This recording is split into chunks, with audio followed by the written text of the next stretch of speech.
Sir अपने बोल देंगे।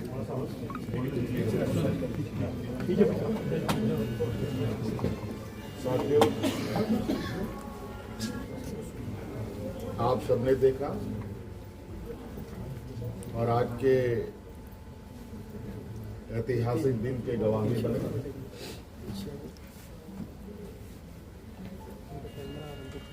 आज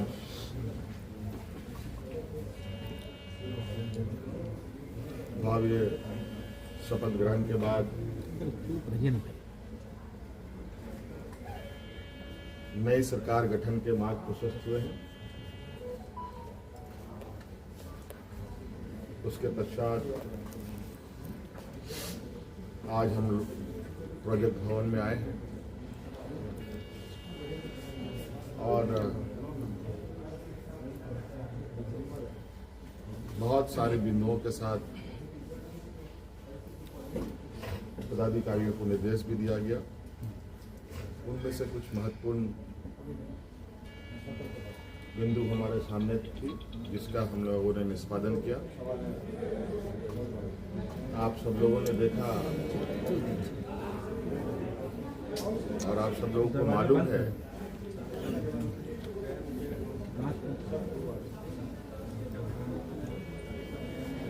केंद्र सरकार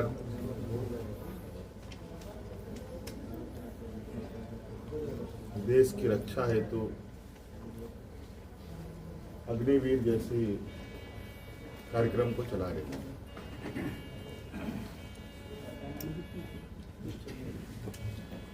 उस विषय को लेकर कई सवाल हैं, नौजवानों के भविष्य को लेकर,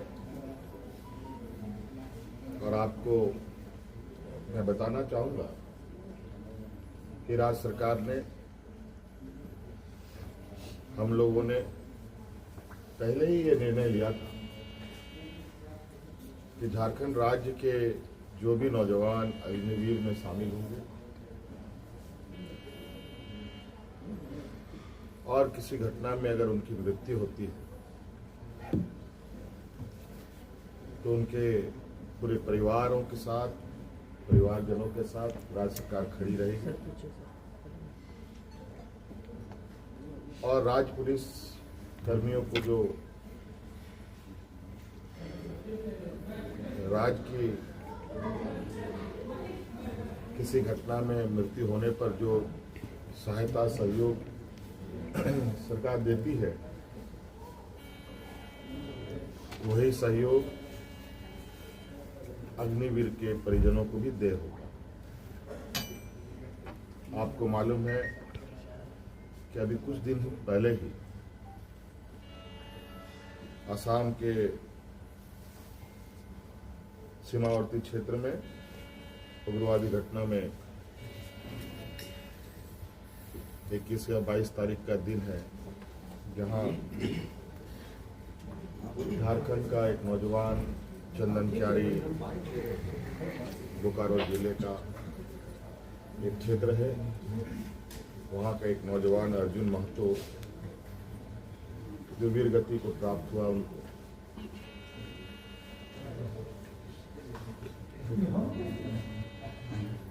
और आज हमने उनके परिजनों को बुलाया। उनके भाई को हम लोगों ने एक नियुक्ति पत्र दिया और 10 लाख रुपए अनुदान भी उन्हें उपलब्ध कराया गया और उनके भाई बलराम महतो बोकारो समाहरणालय में चतुर्थ वर्ग के पद पर उनको नियुक्त भी किया गया।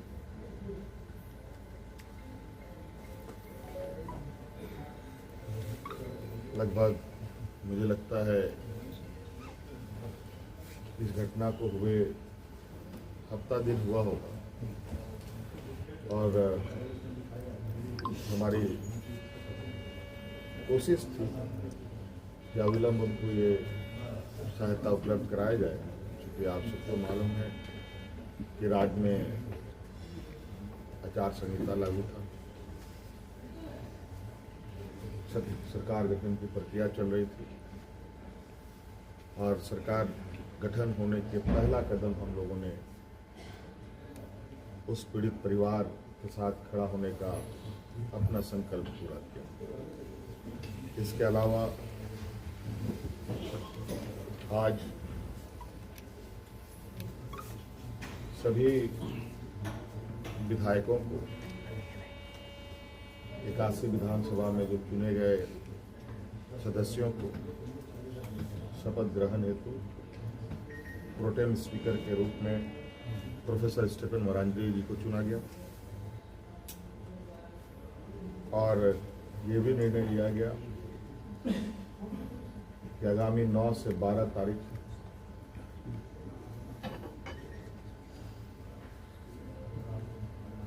सरकार का प्रथम सत्र आहूत होगा और ये भी निर्देशित किया गया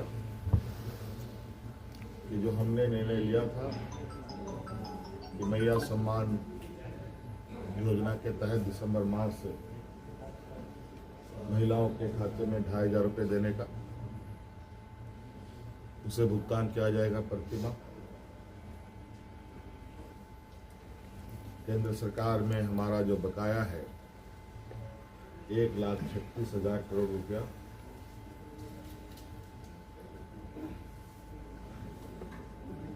जो केंद्रीय सरकारी उपक्रमों पर है,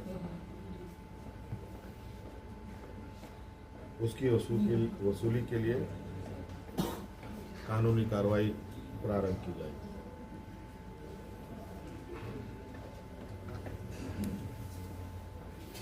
आपको पता है ये राज्य देश का सबसे पिछड़ा राज्य है। यहाँ पर सामाजिक सुरक्षा, सोशल सिक्योरिटी अत्यंत महत्वपूर्ण और आवश्यक है। इसके तहत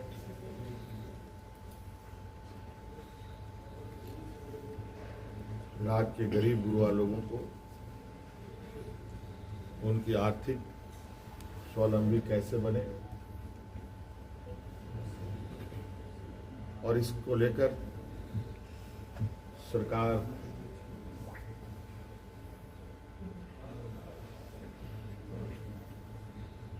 को अपनी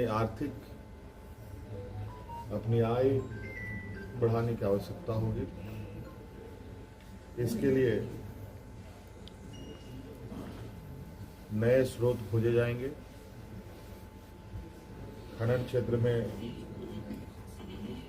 लागू या चल रहे पुराने करों की समीक्षा होगी और उसमें वृद्धि एवं न्यायिक मामलों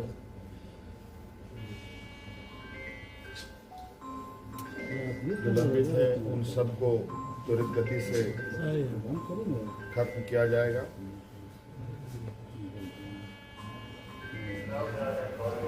खनन क्षेत्र में कितनी अधिक करें बढ़ाई जा सकती है, इस पर सरकार आगे बढ़ेगी। आप सबको मालूम है कि हम लोगों ने उत्पाद सिपाही में भर्ती की प्रक्रिया पूरी कर ली है, लेकिन इस प्रक्रिया के तहत बड़े पैमाने पर नौजवानों की जाने गई हैं,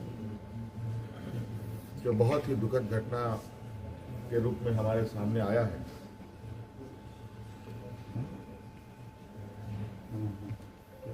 क्योंकि भविष्य में भी बड़े पैमाने पर पुलिस की बहाली होनी है, इसलिए अविलंब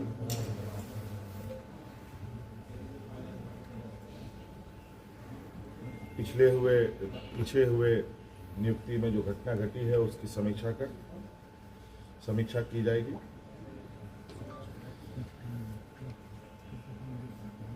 राज्य में सभी पदों पर नियुक्ति के लिए जेपीएससी और जेएसएससी तथा अन्य प्राधिकार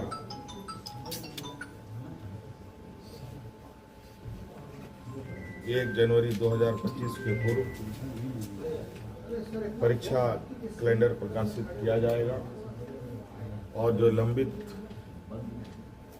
रिजल्ट हैं उनको प्रकाशित किया जाएगा।